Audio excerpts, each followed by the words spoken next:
All I right. just realized that is not a very accurate picture of myself. You get a picture of me that's from when I went to visit Hogan's Beach Shop and visit my idol Hulk Hogan, his store, and I got to go in the wrestling ring, which I had to pay $20 to do, and that's me posing in the wrestling ring, making faces, and you look like you're 20 years old. So first off, I see that you make yourself look good, and I look like the lunatic, Well, isn't that the part of it that which makes it isn't better? far off. Which isn't far off, I Is guess. that what makes it better? I mean, isn't that, you know? You know, Um, so you have to get me a better picture because there's no pictures on the internet of you there's that, a million pictures on my yeah, Facebook some of them aren't page. that great. I'm just saying. Some of your college coaching pictures, I don't think you want. Yeah, when I was 370 now. I like that picture. Were I you do like that 370 at picture. that point? Were Oh you, yeah. You never heard my story oh, tell it, of dude. We're of on Husky why. Huddle. We can only talk recruit. We can talk recruiting, and Yeah, I know. there's not So too much to. the biggest thing that got me out of coaching was obviously my ex-fiance, but there was an incident that preceded it that pretty much spelled the end. Um, Basically, my last year coaching, I had severe stomach pain for weeks. And I lost probably 60 or 70 pounds. And I felt awful. Everyone was commending me, like, wow, you're really losing weight. You look great. And my other buddy, my friend, Coach Gwines, John Gwines, he coaches at a prep school now. John said, dude, something's wrong with you. He's like, you got to go see a doctor. I said, I am not going to see a doctor. He said, you're going to see a doctor. And he basically called my fiance and told her something was really wrong because this wasn't natural. So I go see my doctor. He orders a CT scan. I worked for a maniac, Tom Gilmore, who didn't believe in giving you a second off, let alone time to go to the doctor. So I had to rush after practice. First of all, I put it off for a month. I had to rush after practice to get this CT scan and then rush back. They had to wait to start the offensive film until I got back. So I go and I do this. I get a call the next day at 8 o'clock in the morning from my doctor. Steve, you need to come in and see a surgeon today at 3 o'clock. And I go, oh, what happened? He's like, no, nothing's wrong. Just we need to get this appointment. I set it up for you. You got to be there at 3. I was like, Doc, we got practice at 3, and then we're leaving for Georgetown. He's like, yep, I know. If coach has a problem with it, I will call Nate Pine, who was the athletic director at the time, because this needs to be done. I go, so this is serious. He goes, no, it's not serious at all. We're just taking precaution. So I go, I missed practice, which was unheard of, because he basically like the doctor was also the team doctor for Holy Cross, and he basically threatened Tom Gilmore that if I didn't miss practice, if I did go to practice, he would get fired. So I go to the CT scan. I did the CT scan. I go to see the surgeon. The surgeon sits me down, and then my doctor walks in, my primary care doctor. I'm like, oh fuck. All right, what is it? What's going on? And they're like, well, we found a mass in your stomach, and it looks like it's cancer. It's what's called a carcinoid tumor. And a carcinoid tumor. I said, okay. She's like, yeah. It's very large. and it has to be removed immediately. And you'll have to do chemo and radiation, and hopefully it hasn't spread. Right now, it could be in your lymph nodes, and it's not looking good. I said, okay. All right. We're playing Georgetown. I missed the bus, so I have to hit the road and drive. Are we good? She's like, you understood what I just said? Yeah. Carcinoid tumor, cancer, serious, has to come out. Great. But I got to get to this game. So I left, and my fiance thought I was crazy, and she said, "You got to call your parents." I was like, I don't want to call my parents right now. It's the last thing I want to do. She says, I'm calling your parents. So they called my parents and told them, and then I had to tell the kids, the team, because they wanted to. We had 2 or 3 games left, and they wanted to schedule the surgery immediately. And I did not want that. I said, you know what? If I'm going, I might as well coach.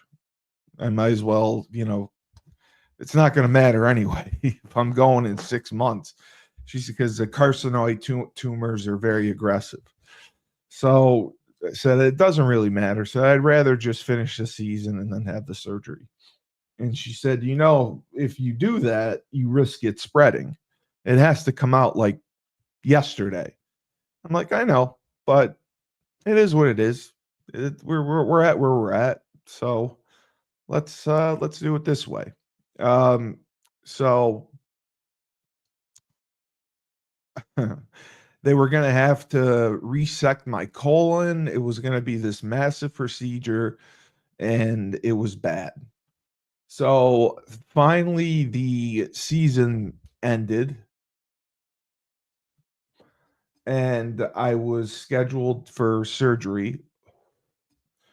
And I remember my parents came out for it, and I'm like, well, see you on the other side. I remember the athletic director called me into his office the day after the game. He's like, if there's anything you need, just let me know. He's like, if you want to do this now, you're not going to get penalized. Like, I'm not going to fire you. You're not going to get in trouble if you have the surgery. I'm like, no, I'm not worried about it. I know she explained everything, the risks, and I want to coach.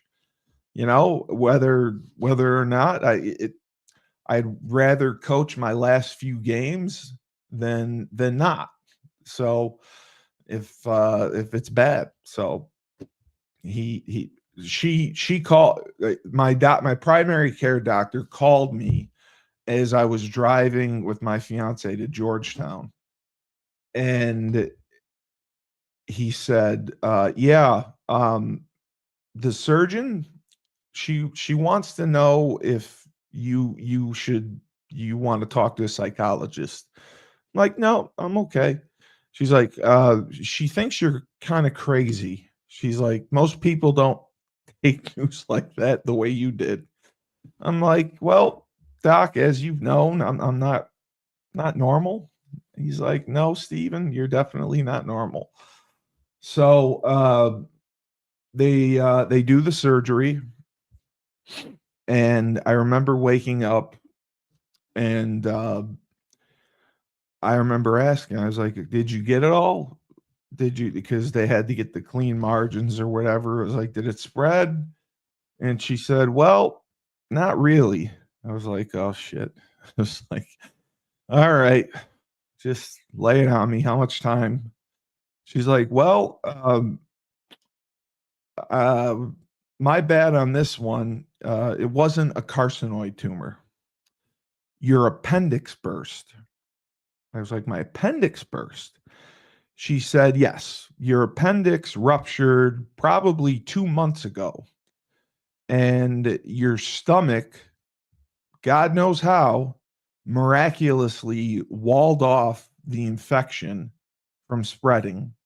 And this is basically a miracle. Like, nobody would have ever survived this.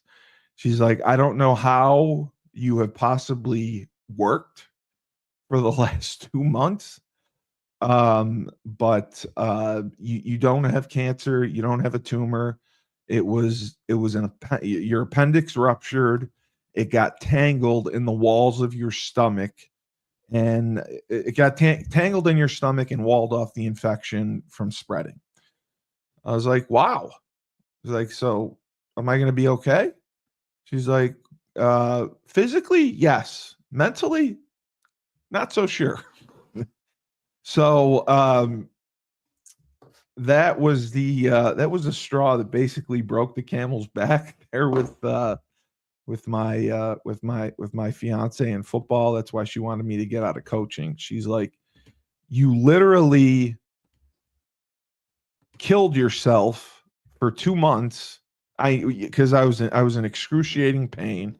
I stopped eating, and the only one who knew something was wrong was John Gwines, and he's a good friend of mine. He knew something was wrong. He's like, you don't look good. He's like, you're not eating. He's like, this is, you need to see a doctor. And so we did the surgery. She removed my appendix and a couple lymph nodes, and I ended up okay. And I am actually going to be added to the Guinness Book of World Records for surviving the longest with a burst appendix.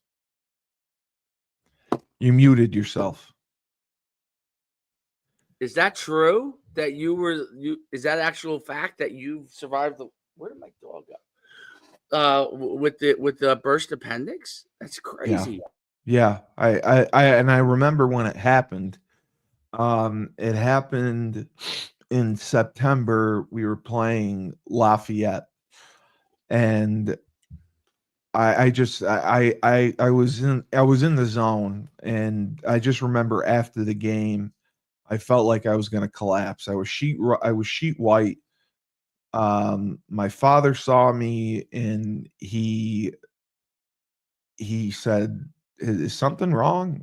I'm like, "No, it's just nerves from the game." He's like, "Why don't you see the trainer?" I'm like, "No, I got to do the film. There's a bunch of other stuff. I just want to, get going." And the bus driver saw me, and the bus driver's like, "Dude, should we call an ambulance?" I was like, "For what?" He's like, "You look like you're gonna die." I was like, "No, I'm fine. I'm fine." So it happened during the Lafayette game, and I rode back, and I just had really, really bad stomach pain. Now, the only reason I didn't think of an appendix was because I've had 2 friends who've had it, who both said that it's excruciating. Like, they couldn't move at all. They Right. were in so much pain. And I was moving, I was coaching, I was yelling, I was screaming. I didn't think appendix. But I was pale. I lost 100 pounds. I ended up losing 100 pounds. And then I had the surgery. It took a little while to recover from it. And, that's when she said, yeah, it's time to get out of coaching. So like you literally risk your life to coach against Georgetown in Fordham, and you have coached this entire season with a burst appendix. So like, you have no idea how lucky you are. He said if your stomach didn't wall off that infection, you would have been dead in minutes. So the doctor had never heard of it ever happening. She put I'm in medical journals. I'm medical marvel. The surgeon was blown away by it because she was convinced it was a carcinoid tumor, but my blood work, because your blood work will show cancer markers. Right. My blood work didn't show it, but she was convinced of it. So yeah, so I I survived the burst appendix. I lived with a ruptured appendix from September to December. My last coaching year at Holy Cross. But I couldn't take time off. Like a coach was fired. We brought in Jack Zalecki from Yale. He was the head coach at Yale. He had been. He was a legend there. He was absolutely useless. So I had to coach. I was coaching the tight ends, the offensive line, and then the running backs would be in our meeting as well, and I would run it. And then basically during Indy, I'd have the tight ends with me because he was useless. We brought him in. We fired a coach, and then we brought him in like week 4. So he didn't understand anything. And he would ask me questions. And I'm like, Jack, I'm like, you were head coach for 50 years. Like, I should be asking you questions. Like, what do you need to ask me? It's like, he was asking me, how do you want to block this? What do you want to work to on this? I was like, do whatever you want. Like, you're the winningest coach in Yale history, or up there. What was the name? Jack Zalecki. He was the head coach at Yale for years, and I knew him as a legend, but he was just a bald fuck who annoyed me. I was the O-line coach, and he's asking me a million questions. My tight ends were confused.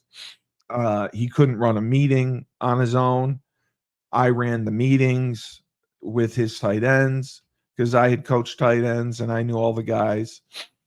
And my thing was, I didn't want to let the kids down, and I didn't want to take time off because we couldn't afford it.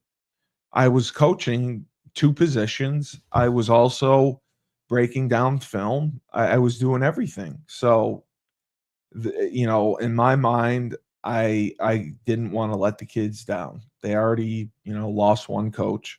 I didn't want them to lose me. So that was the talk about having 9 lives. That was probably life number 3, I think. So wow, we might have to talk about the other lives. Zalecki, it's Sildecki, I think it is. Yeah. He came in there after Karamkoza. Yeah, and then he had been retired, Okay. but coach for some reason thought he would help our staff. He did not help our staff. He was a detriment, and it was like pulling an anchor dealing with him. Because he couldn't run Indy. Like Indy I did with him and my guys. Inside run, his guys and my guys. And then I would have to go over and watch 7-on-7. While I'd have to watch 7-on-7 because he didn't know the plays or the route combinations, make sure the tight ends were running the right routes.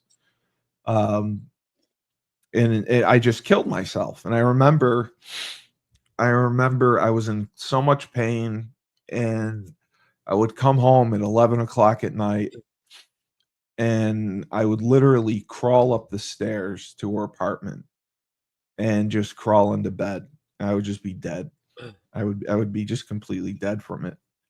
It was brutal. It was absolutely brutal. Well, I'm glad you survived it. Yeah, I survived it. So otherwise, I would be doing the podcast by myself. There would be no podcast. I wouldn't even have thought about it. So no, it's an amazing story. And it's part of the reason that Gilmore got fired the next year was because of the way that he treated me and the other assistant coaches. Like, Oh, yeah. I couldn't see a doctor. Like even our team doctor, I couldn't get time off to see him. The only reason I was able to was because my team doctor called. And the only reason that happened was because the coach called him and let him know like something was wrong with me. And I put off the CT scan for a month because I couldn't get time off to go. I had to rush out of practice, go to the hospital, rush back for film. And I had a allergic reaction to the contrast dye, which also complicated things because as soon as I came out, like I held it, and then I started sneezing and I broke out in hives and my heart started racing and all the bells and whistles were going off and I thought I was going to die. So they said, yeah, you're allergic to contrast dye too. It's like, I add it to the list. It's amazing. I mean, you must find it amazing that, in the time that you coached, how people who have been successful in college coaching really don't sometimes don't really either know that much the skill set. No, it's all because I wasn't a kiss ass network Right. type of guy. Right. Like I didn't care to go to the coaches convention and just hang out and get drunk. I'd rather just have time off. I Right. didn't make friends with the right people to have the opportunity to get other jobs. And the girl I was with at the time didn't want to leave Grafton, Right. Massachusetts, Worcester. So Was I felt that I was going to be there. So I didn't network. I didn't make a ton of friends. I had a great reputation, but I didn't do what you're supposed to do to move up in the coaching world. And it's all about who you know, and it's all it's all about connections and networking and making friends. And I never did that. right. Yeah, yeah. So it was interesting. It was interesting, but that's when I stopped coaching, and that's what got me into trouble. Once I lost that, football was my identity for so long. As a player, I played in college, I played professionally, and then I coached for 10 years, and then that's taken away. And it's very, very difficult to adjust to the real world. And I was lucky. Eventually, I got a job with the Chamber of Commerce. And I remember, I think I told you, my boss would have to tell me to go home because we worked till 5 o'clock, and I would often stay till 6. She's like, "What are you still doing here?" I'm like, "Well, I'm working." He's like, "No, go home." I'm like, because it coaching with Coach Gilmore, if you left it if you left before 11 o'clock, then you were screwed. So I always stayed. Does not I was always does there. I not say wasn't. much for the coaching profession. No, it's just how it is. I understand that. Yeah. Yeah. Yeah. Yeah, no, that's just how it is. That's how it is. That's how it is. Well, you're not in there anymore, which is good, probably. Well, no, I miss it. I miss it. I What do you miss it miss? for sure. You know what? You're not good at a lot of things in life. And I was a good football coach. I always felt I was a good football coach. So finding a niche, you put everything, your heart and soul into football. My offensive coordinator was Brian Rock, and he would tell me, he's like, I've been coaching for 30 years, and you are the best person I've ever had up in the booth to tell me what happened, what's going on, the coverage, who missed the block, why the play didn't work, why the play was successful. He's like, you're the best I've ever had. And that always meant a lot to me.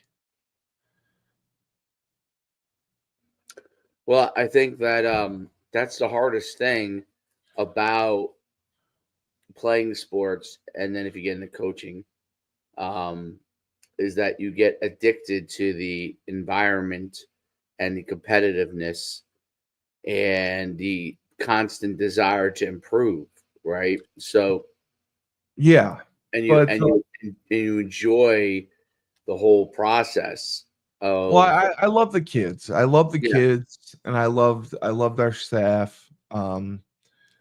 I just like now. I just think it's gotten so out of hand with the transfer portal, with the money, with there's no loyalty, and just with the fact that there's no time off. We used to work camps in June. July was our only time off, and that's taken away now. Now you have to work with the kids in July, and I think that's ridiculous. I think less is more.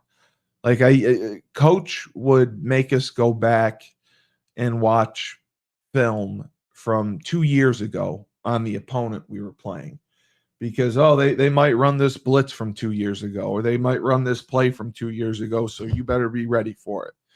And I was like, dude, no. And like I didn't need to watch. I didn't feel like I needed to watch hours upon hours of film. I knew the formations that we ran. I knew how they lined up to the formations we ran. I knew what blitzes they ran to the formations. And I knew the adjustments that we had to make if they blitzed or if they did something. Like there was nothing on defense that I didn't see coming. Like you knew that if you aligned with, we were a shotgun team. My favorite formation, like I said, was a tight end, dead tight end, and trips to the field. I knew what I was going to get to that. I was going to get a 4-1 box with the linebacker plus over, usually right around the tackle, and then the other linebacker would split the difference between the number one receiver and the number two receiver. I knew I'd normally get, one high to that. Sometimes if we were doing some stuff backside with the run game, they would go to too high and roll, or they would roll down weak. But if they did that, then we'd gash them throwing to the trip side. It was all about numbers. I always was taught it's a numbers game. That's it. That's all the game is. You The know? game is about numbers, space, people. Yeah. Yeah, absolutely. Numbers, the numbers. How many people do they have to one side or the other, the middle? How many? Where are your numbers favorable? What is the space that's available for you? Because the more space you have, the better chance you have to gain yards. And what kind of people do you have? Like who you're getting that ball to. Once you know that, you understand that, you can coach the game. I think it's Yeah. one of the. By the way, when I figured that out, and this is how my mind worked, kind of. Once I figured it out, and I realized that you understood that and you saw it, and then I realized fundamentally it comes down to what your people are and what they can do and how good they are. Exactly. Exactly. That actually left me where I was not quite as excited about the game as I was when I was still more young and noble to the fact that I could create opportunities. Because there are times you would just face a team that obviously they had some guys that were better than your guys, and you really had no hope, even though you thought you might have some hope. And that part of the game, to me, was the part that I always thought, oh man, I'm like, you know what? No matter what, it comes down to the Jimmies and the Joes. And once you go now, and the pros is different because everybody has Jimmies and Joes, and Yeah. and you got to be able to figure out how to do things.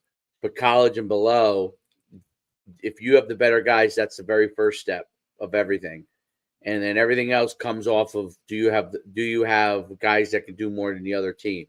That dictates everything. And if you don't, or you're even, or whatever, then you're kind of constructing your scheme based off of what you talked about. But that part kind of, and I always knew that about sports, but that part always kind of upset me in a sense that I was like, if it's just for the most part, if it keeps becoming only about the Jimmies and the Joes, and coaches are not as good, and coaches are, um, I'm curious your thoughts about what kind of coach has to get into the game now, because I feel like a lot more coaches that are coming into the game now are actually fanboys, meaning they're They like are.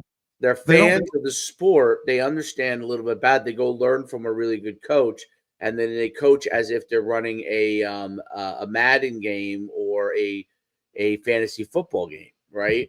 And that's how they kind of coach because they didn't play at a higher level, and their whole mindset is it's only about the Jimmies and Joes. So I'm going to get all the best Jimmies and Joes, and then it's just me basically constructing a Madden offense or defense or fantasy football offense or defense.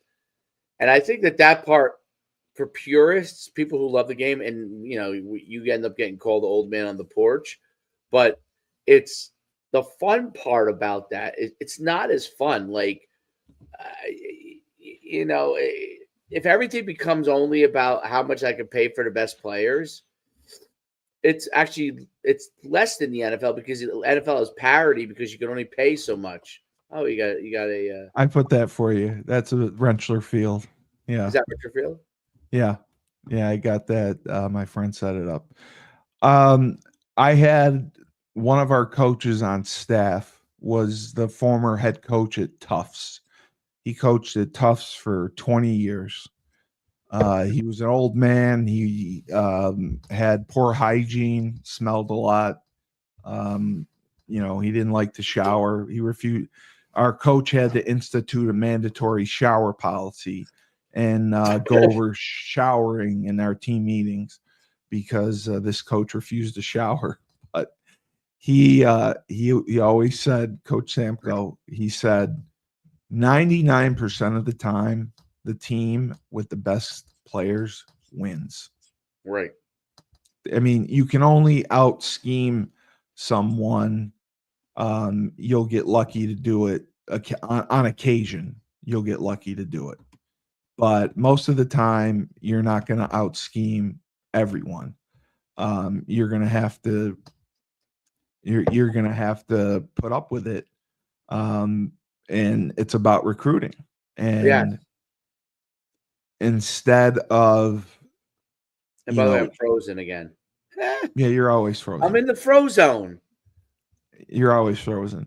Arden, when does he exercise? I'm sorry, Arden. I'll try to exercise more for you. If you have an exercise plan for me, please give it to me. I'll do whatever you want me to do. I'm sorry I'm fat and obese and overweight and you're body shaming me. And if I kill myself tonight, just know it's because of you. Thank you. Well, maybe he means when do I exercise? I mean, I still got some. No, he's talking to me. He's talking to me. I still got some guns. I'm the heavier guy. I'm the heavier guy.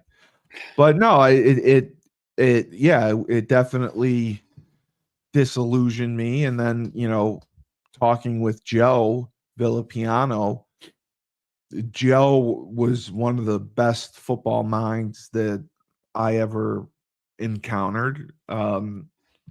He destroyed us every time we played him at Harvard, but they had great players. But he was a phenomenal coach. And he went to Cornell, which was a death trap.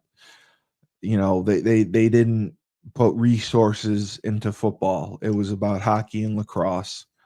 And the fact that he doesn't want to get back into coaching, he's got 4 young kids. He's like, I don't want to give up my life and have my kids be orphans and my wife be a widow, which is what Tom Gilmore, my head coach, said to us during our interview process. He's like, just so you know, your wife's going to be a widow and your kids are going to be orphans because I own you. And that's how it was. But I always felt like it was just busy work. We were doing busy work. We weren't doing work that was productive to help us win a football game. We were doing work to show the athletic director that, oh, we're putting all this time in. We're in the office. We care. We're doing as much as we can to win. The bottom line is it's not needed. And you're not fresh on game day because you're up Friday night watching film. Thursdays, you're supposed to end early. Thursdays, I had to watch extra film with the linemen. And, I got sick of it. I'm like, I'm not doing this anymore. I was like, if you guys want, come over to the house. I'll get pizzas for you. We'll hang out. We'll watch a little bit of film, and then we'll watch wrestling. And that's what I did. In my meeting room, coach hated it because I would lock the door, and for the last half hour, I would put on the WWE network and show wrestling matches. I made them all great. watch wrestling. Yes. Because the most important thing to me was my guys having a great college experience, because our head coach was hard enough on them and told them they sucked every day. Nothing was ever good enough. He was never happy or proud of them. He would yell more when we won than when we lost. And I just it troubled me. And I went over the top probably just to be nice to the kids and to show that I cared. I was like, there's coaches who care that you go to class and are eligible, care that you show up at practice, care that you perform well on game day. And that's all they want.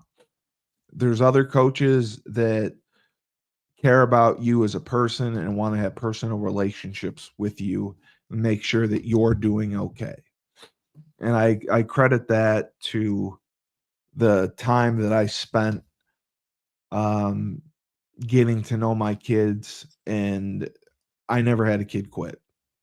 I never had a kid quit, even when coach wanted to run guys off. I'm like, I'm not doing that. We're not doing I that. always thought that was ridiculous, by the way. You offered him a scholarship. We told you not to, but you offered him anyway. I'm not running him off. I'm not gonna be a dick to the kid and make him, do extra workouts or put him on a diet or make him lift more or emasculate him so he leaves the program. Right. I think that's bullshit. And telling a kid, and he would blatantly tell kids when he met with them, he's like, listen, you're never going to play here, so I suggest you transfer. And they're like, no, I'm just happy to be here. I want to get a Holy Cross degree, and you can't take my scholarship. And he was right, because we went to guaranteed 4-year scholarships, which was great. Because before that, it was year to year. We were one of the first schools that went to 4 years guaranteed scholarships. So that's why it's just disappointing to see UConn at the way it is, and Mike Burton having to do everything and break his back and raise money and pay his own money because he wanted to have a program that was respectable and that we could be proud of. Because, the model for college football is only getting worse. And my friend, he wants to come on here, but I don't know if we'll be able to do it. He wanted to come on Wednesday if he had time. But he sent me this, and it made me sick. NIL collective funding per NCAA estimates. Texas, 22.2 million. Ohio State, 20.2 million. LSU, 20.1 million. And then Georgia, Texas, Michigan, Alabama, Florida, and Clemson were all 15 million to 20 million. And he asked, where are we on that scale? I said, well, we're probably at 1.5. And the 5 was donated by Burton. So it's just Connecticut, it's not a priority. It's always going to be a basketball state. They're not going to care about football to the extent that you're going to get millions upon millions of dollars. I think you should be able to get $5 million. I think that should be doable. But I think the model is not there, and the model is broken because I talked to Greg Lloyd yesterday. Greg Lloyd did not know what the C Club was. Greg Lloyd has never been called about a donation, and Greg Lloyd is someone who spent time in the NFL. So why aren't these people being loved up, called, and told that, hey, we need you to succeed? That's what bothers me the most. And UConn and North Carolina, everyone's joking out it's 2 basketball schools. Well, we get to see Bill Belichick, and we get to see how Bill Belichick handles college kids, and I think that's going to make a difference. And we're not at a place where we can lose top players like a Darrell Robinson. And that's going to happen unless, like I said, I told Sean, UConn 2000 succeeded because they put together a fundraising initiative. Lou Perkins went to work. I don't care what you call it. Yeah, I was there when it happened. Yeah, they need to do a call to arms for fundraising, because we're not going to have a successful basketball program in 5 years with the way things are going. If you think people are just going to come to UConn for Dan Hurley and Gino, they're not. They're going to go because they want to make money. They want to make money for 4 years, and we can't offer them that. We can't offer them that. So unless someone takes charge, whether it's the C Club, the UConn Foundation, Bleeding Blue,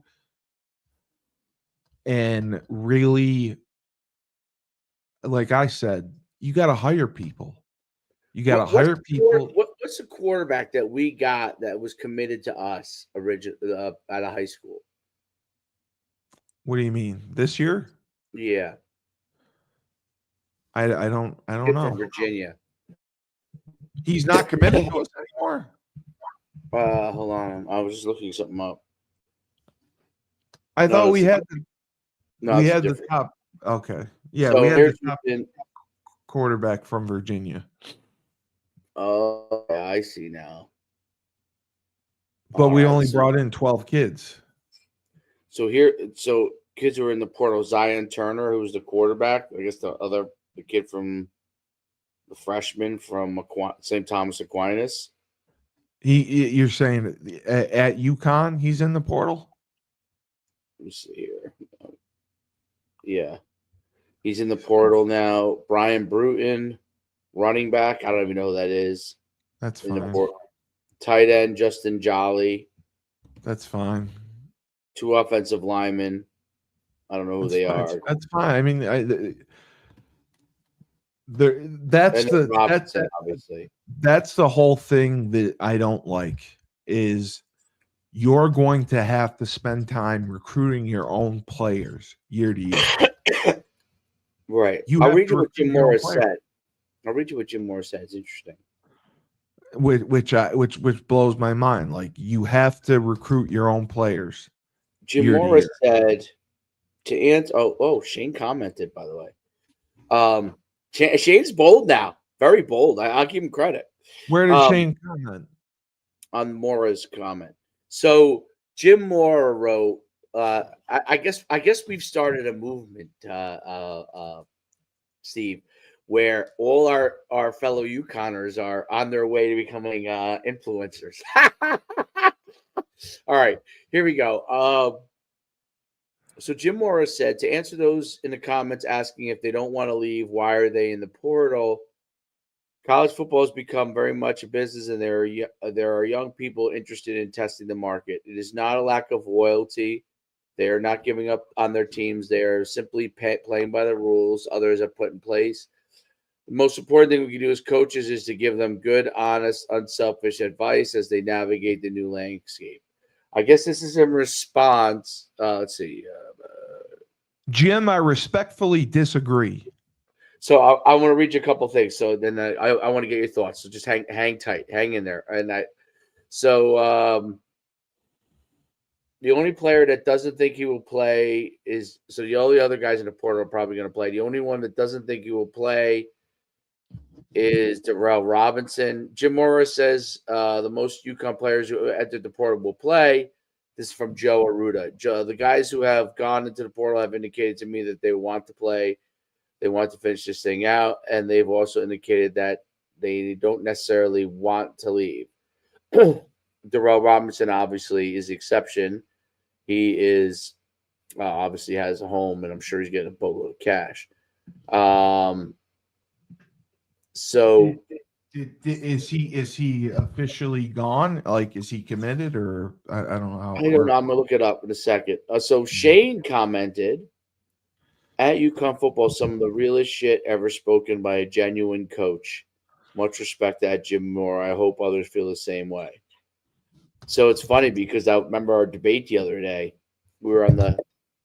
Yeah, no, Shane 100% agreed that the kids should be able to maximize their value and test the market and get paid. Which I do agree with. I think the hard thing is. I do too. Without these parameters, I do think this. So if they want to leave, allowing them to play, that's my hardest thing for me personally. So you're allowing them to test the waters. You don't want they're gonna play in the bowl game. Is that what he's saying? Yes. So that's bullshit. They're doing it as a here's my thing against it. Not against it, but my my concern. My concern is simply this. What's the message you're sending to the other players that are on your roster that have not jumped into the portal, who have dedicated themselves to your program? Who have committed to you? At least at this point. The question is that if you're going year to year, which is fine, if you're going year to year, the guys who have committed themselves to you for this year, who decided not to jump in the portal and test the waters, what is the message to those guys for next year? Because to me, if I was a player and I saw guys testing the portal and they were going to be able to play in the bowl game, I probably would be a little annoyed at it. And then I would also think, okay, if that's the way it's going to be, fine. Fucking, I'm doing it next year. What's to stop all 105 of your players next year from entering the portal because they're going to get the opportunity to play? Isn't that what's going to happen? Let me put my foresight cap on this. You allow players who are in the portal to play because you're being Mr. Nice Guy. do in the end you have a situation where every guy just says, fuck it, I'll put in the portal too. I'm going to play anyway. Well, first of all, the problem is not everyone's getting paid. So I don't know how there's not dissension there to begin with. You got these kids, maybe 30 kids on the team that are getting paid right now. And right, and your starting quarterback who's really stepped up and saved our season gets nothing. He doesn't get a dime. I mean, maybe they're throwing him something now just to, but probably very little if they are. Yeah. So that's problem number one. Number two, it depends on how you view your program. If you're viewing your program as a feeder system and you're okay with guys going into the portal and guys leaving, fine, do that. I mean, if that's the model you're going to go by, go right ahead and do that. If you're going to say, okay, we can't financially compete with most of these schools, right? So as a result, I completely understand that they're going to have opportunities to make money elsewhere. We'll take them for as long as we can and appreciate their contribution. Thank you. And wish them well on their way. It just depends the nature of who you are and your mission statement as a program. Do you want to be the best you can be? Do you want to get into a Power 4 conference, or do you want to be a Group of 5 team that's a feeder system? That's a tough question. It's not a tough question. Well, it's a tough question because there's upsides and downsides to both of them, right? So, yeah, there are. There are for sure. By the way, I'm trying to medicate myself since I've got a massive cold. But a lot of these kids are getting opportunities that they normally would not have. And right. we paid them. We took a chance on them. Darrell Robinson came from the depths of hell down in Charlotte. I'm sorry, I'm echoing. The question, I know where you're going to go with this, and you can just. No, I'm just irritated by it. My question on that is, should we have been trying to figure out, and I don't know if there's even the capabilities, okay? And it shouldn't all be on one person either, collective-wise. Right. Why is the university not helping us, helping the collective, recruit more names that could be helpful? And the reason why I say this is there are people, I know some, that if the university went and said, listen, see, I feel like there's not a dedication from the university to making this be successful. And here's why I say this. There's a disconnect. There's a complete disconnect between the university and the athletic department. Yes. And maybe the collective too, right? So, well, the collective, Mike Burton's done everything here's my possible. Point. Here's my point. There are donors that help out the university. Okay. Yes. For various projects. Correct. There are some that probably would be interested in sports, but maybe they've dedicated their resources to other things, or maybe they've dedicated their resources to basketball, but maybe they would be interested in also dedicating some of their resources to football. It's just they don't know if there's a commitment there or not yet, right? So they don't want to, some people absolutely they want to pick a winner, right? That's what they want to do. So if they don't feel like football is ready to be a winner yet, they keep giving it to basketball, who's proven to be a winner, right? So here's my point. My point is this. should the university be saying, hey, let me connect the collective or the athletic department to the collective of people who might be able to help out? I don't think there's enough sharing of information. I think there's a lot of Yeah, controlling our own turf type of thing going on. they're protecting their own turf. They're They don't clutching want their to lose this. pearls. Yes, they don't want to lose this donor by now introducing him to this place too, right? And they don't want the donor to feel like, oh, they just keep asking me for money everywhere. And my thing is this is that means it's personnel. You need the right people in place to know how to manage those relationships. They can ask that question and then the donor not feel like, oh my God, they're just always asking me for money. Like it has to be like, And hey, you or someone like how can help. And it's not because we're just asking you for more money. Our program needs help and we're trying to figure out the best way to do it. And maybe you know somebody else that I should talk to. Maybe it is you. Great. Maybe it isn't you. My thing is this: people who are very, very successful. I mean, I'm talking wildly successful. That's what you're looking for, right? Financially, wildly successful for the most part. yes, yes, Those people know other people that are wildly successful, usually in that space, or usually that are alumni in that space. And those connections have to be more made to be a situation where they feel comfortable. Like, I feel like you have to show them that the whole world is their oyster if they give resources to university, not just naming their name on something. That's great. Okay. But they should be able to listen. You interviewed a Trish Bailey, right? So when you yes. interview Trish Bailey, okay, the does is Trish Bailey been integrated into the UConn football program? No, she should be. No, Even though no. she hasn't given, it doesn't mean that just because she hasn't given to the UConn football program, who cares? She's given to the university. We want her to see the people on football as well. Trish, come on over, sit in the booth with Burton for football too. You know what I mean? He's not gonna listen. You build a relationship with them. Maybe you point people in the right direction. She would absolutely love it. She would enjoy it. She would have a great time. Okay. I think we have to stop treating potential donors or people who have donated like they're some sort of robotic figure. Okay. And try to build relationships with them beyond that part, right? And be able to give them access to other areas. Because if we do that,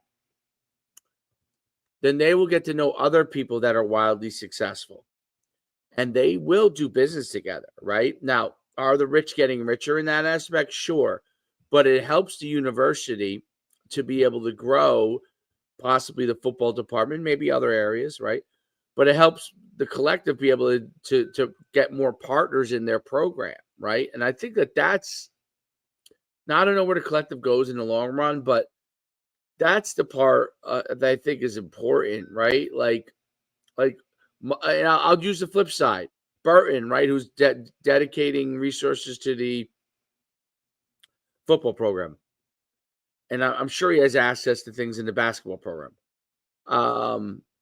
Mr. Burton, I'd like to introduce you to the department of the business department director, and we'll have coffee together, right?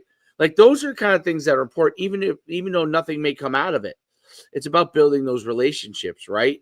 And the guy who's ahead of the business school, I'm sure he has a donors list of people that he deals with, and those guys meet each other.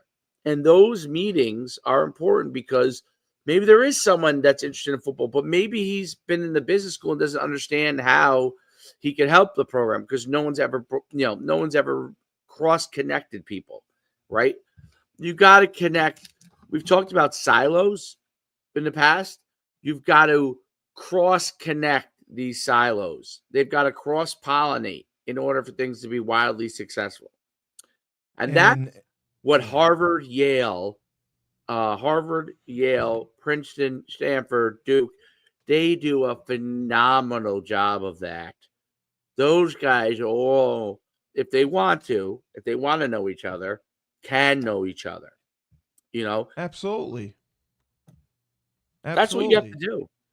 absolutely. And that's the problem is nobody is communicating. they're clutching their pearls and their jobs, and they're not putting a priority on fundraising. And we have the alumni, we have the people out there. It needs to be called a certain project. There needs to be a person to lead it up. There needs to be a team dedicated to going out and raising the money.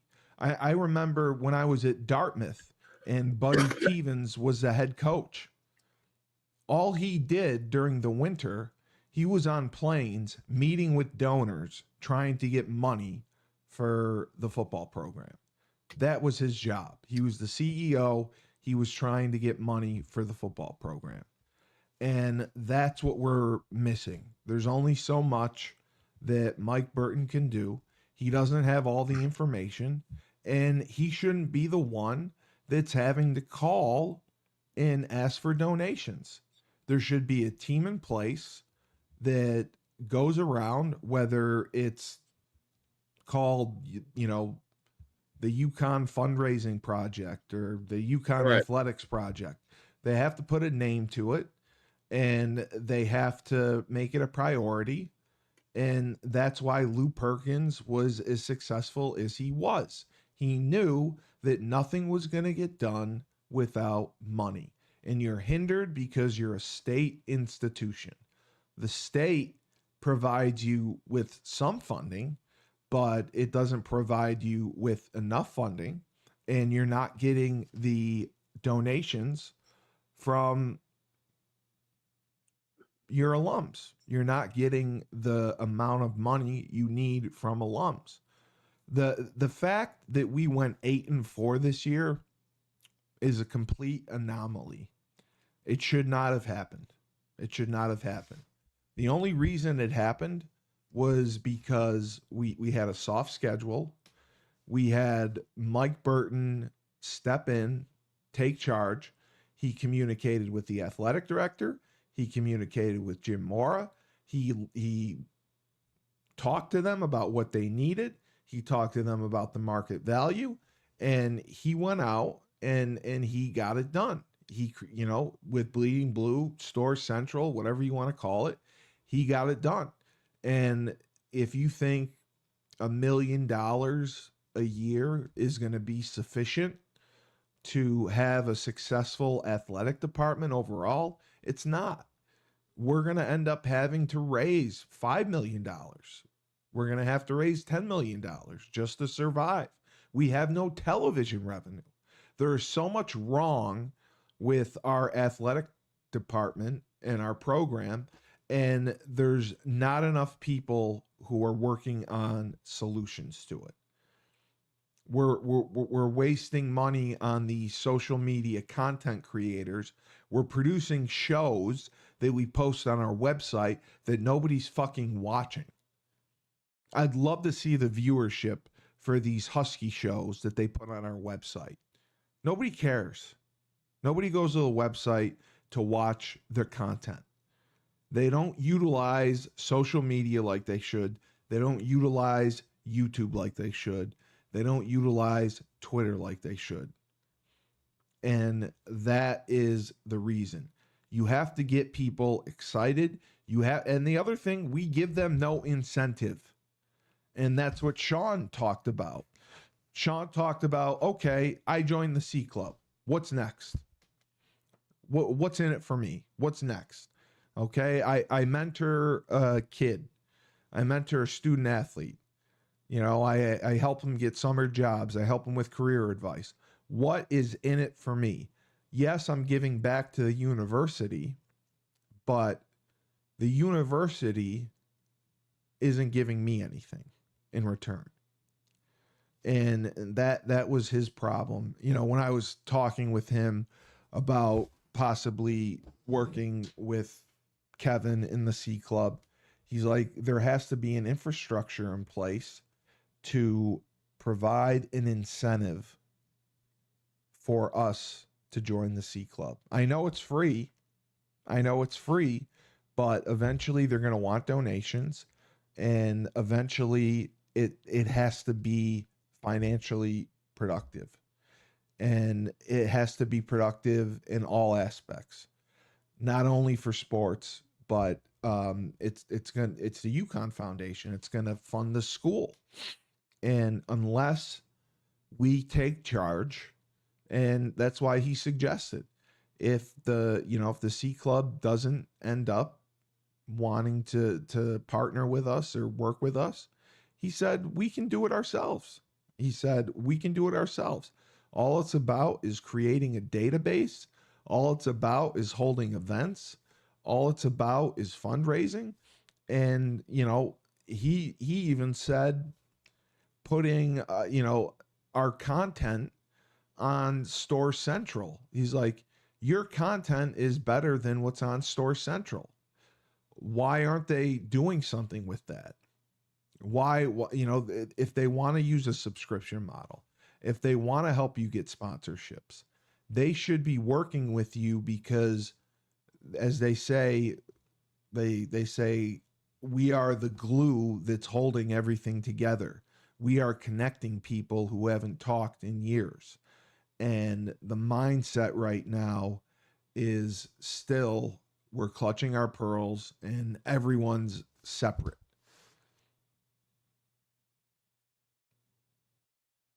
You're muted. And now I'm unmuted. Yeah. I would say is that I'm just coughing a lot because I'm sick. I don't want to. I know you are. I know. I'm trying not to.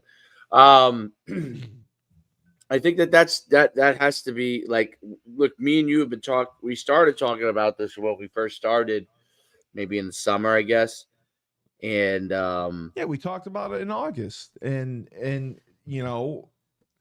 I had met with them, and we had a great meeting. I thought it was going in one direction, and it went completely in another. And that's what's disappointing about it. I mean, the alumni engagement and the alumni relations that have been cultivated by yourself and I is more than what the university is doing. And that's what Greg Lloyd said. Greg Lloyd said, all I know is I get a newsletter from Andy Baylock once a month. And that is not enough to build alumni engagement. It's not enough to build, what countries call nationalism. UConn nationalism. right. We don't have it because nobody is in contact with these people. You have these great alums that are basically forgotten about. And it's sad that it's been that way.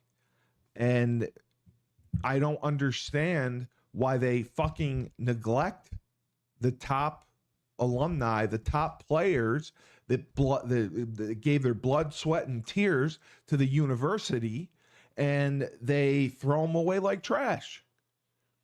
They don't go back to them. They don't keep in touch with them. They don't make them feel special. You know what it is, because to them it's just about $1, purely about $1 sign. Then call them and ask them for money. If it's about money, then great. Then great. Call them and ask them for money. But just call them. Call them and let them know that they're not forgotten. Call them and let them know that they're appreciated.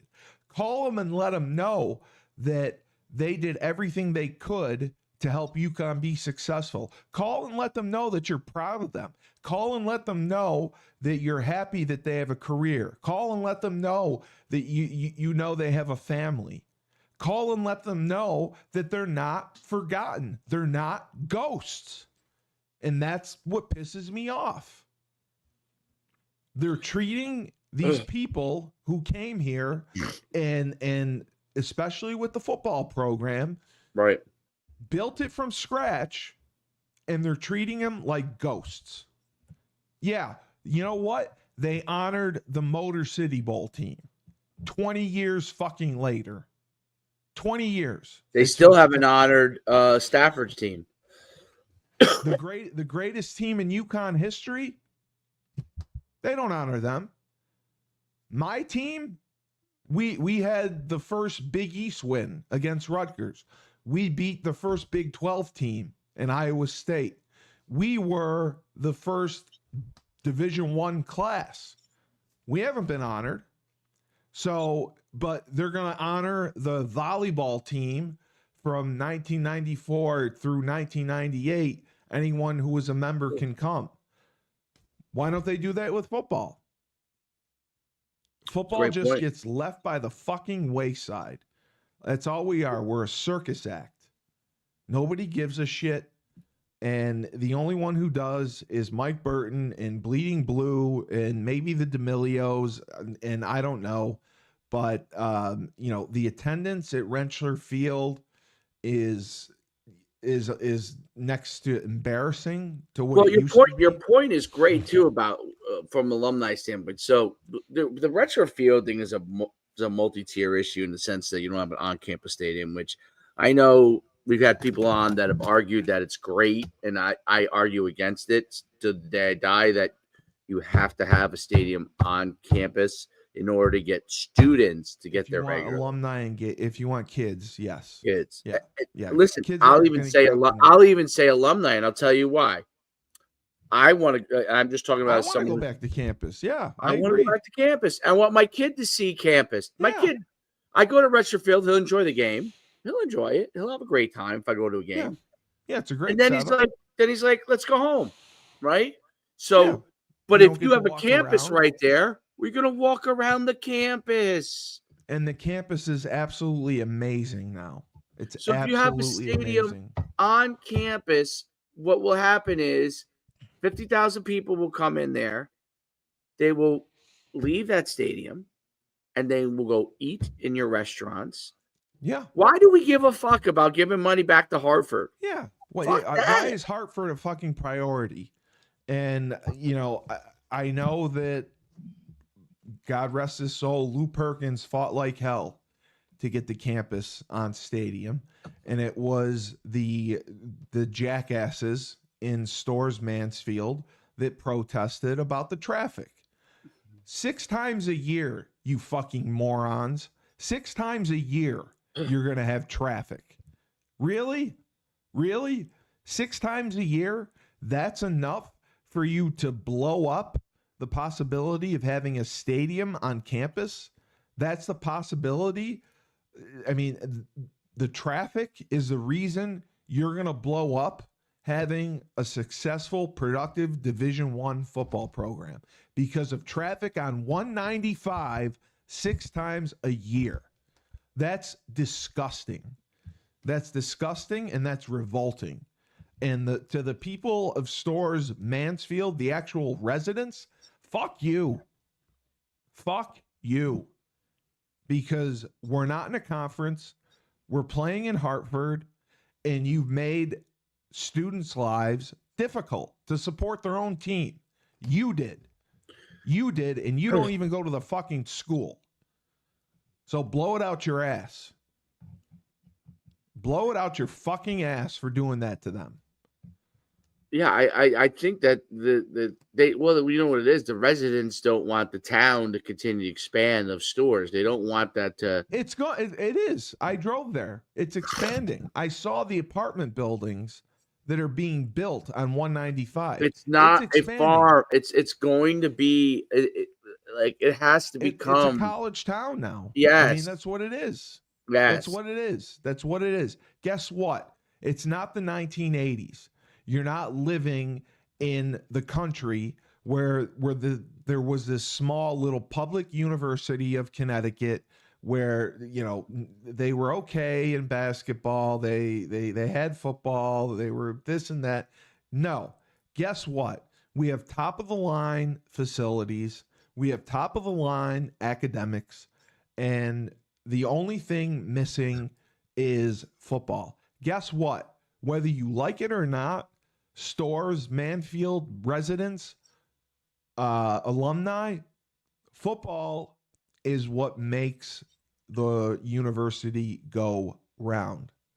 And unless the football program produces money, revenue, generates revenue, unless we get a television deal, unless we get into a conference, unless we go 12-0, the program is not going to last the way it is. And unless people open up their goddamn wallets and start contributing, also, you're not talking just football, your precious basketball, your precious Paige fucking Beckers, your precious Dan Hurley, your precious Liam McNeely. Basketball is going to die on a fucking vine because the money isn't there. UConn can win the national championship this year. You know what it's going to do? Nothing. It's not going to change a goddamn thing. It's not going to put any more money into the school's pocket.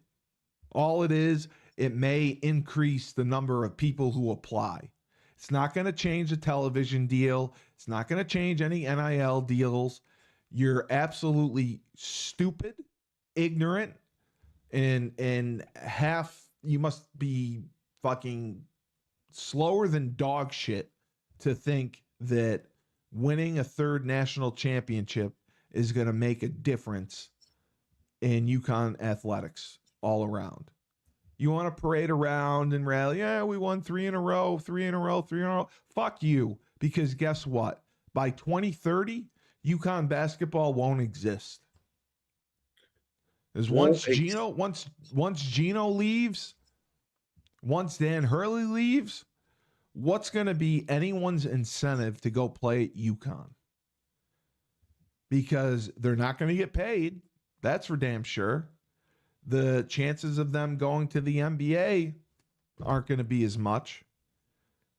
Without television revenue, without being in a conference, our athletic department is going to end up FCS or Division III by 2030. Mark my words. I know so, Dave. How can we survive this model for another 5 years and keep it going without the donations, without the television revenue, without getting into a conference? Go look at what the UConn makes for basketball, for their television revenue for being in the Big East. It's not much. It's peanuts. It's peanuts compared to football, any football conference, even the ACC. It's peanuts. It's peanuts. So we're going to a bowl game. We have to travel well. We have to support the team and show that UConn football matters. Connecticut, get off your fucking asses, drive to Fenway Park, buy some tickets to the Wasabi Bowl, and support UConn football.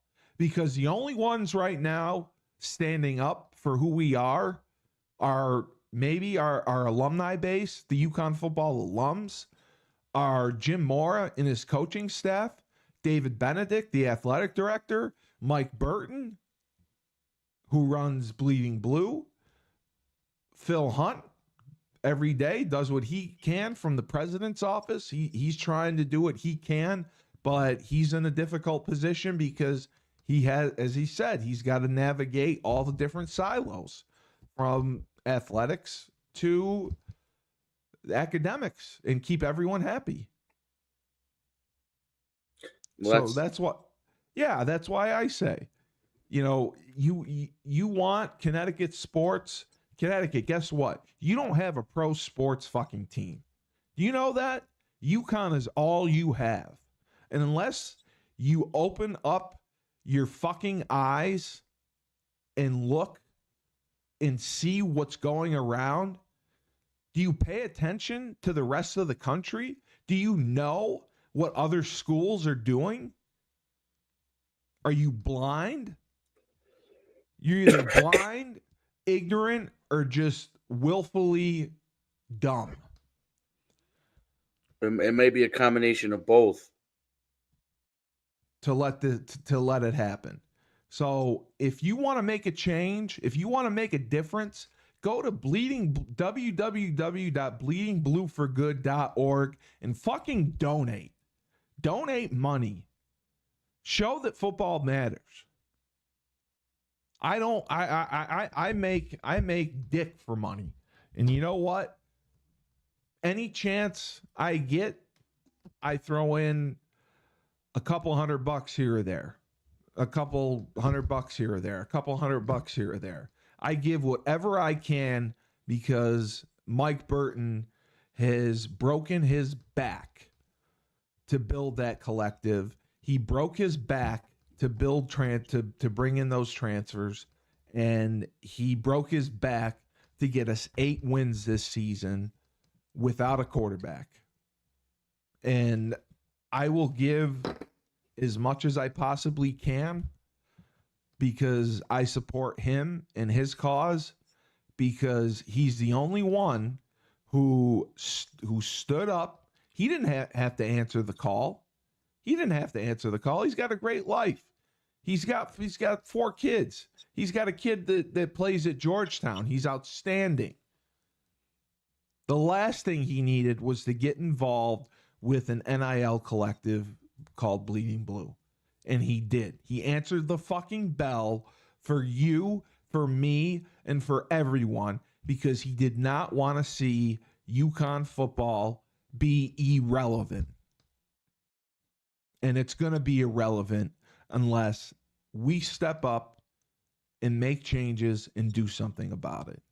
And I'll leave it at that because I know we've gone for an hour and 20 minutes, but I'm just frustrated. Phenomenal. I'm just frustrated at the people of the state of Connecticut. I'm frustrated that our university doesn't reach out to the alums and they don't keep contact with them. So the fault is not one person's. The fault is everyone's. It's everyone's fault that we're in the position we're in because we have allowed ourselves to distance completely from what we had done at UConn as an athlete, what we had accomplished academically, and even this 8-4 season. Could they get 40,000 people to a game? No. We couldn't do it. Couldn't do it if we went 12-0. And it's fucking horse shit. So UConn, go everyone, either make changes, make a decision. Do we want to get into a Power 4 conference? Do we want to be relevant? Do we want to have television revenue? Or do we want to drop down? Do we want to be a feeder school? Do we want to lose any chance of winning national championships in men's and women's basketball ever again? If you do, keep doing what you're doing. If you don't, you better step up and you better make some fucking changes now, because guess what? You got a year, maybe 2. If things don't change, it's going to go to fucking hell in a handbasket. And the only people to blame are yourselves. On that note, yeah, donate to Bleeding Blue. Donate to Bleeding Blue. Donate to Bleeding Blue. If you want to make a difference, donate to Bleeding Blue. If you want to make a difference, go buy your fucking tickets to the Wasabi Bowl. The Wasabi at Fenway Park. I am going.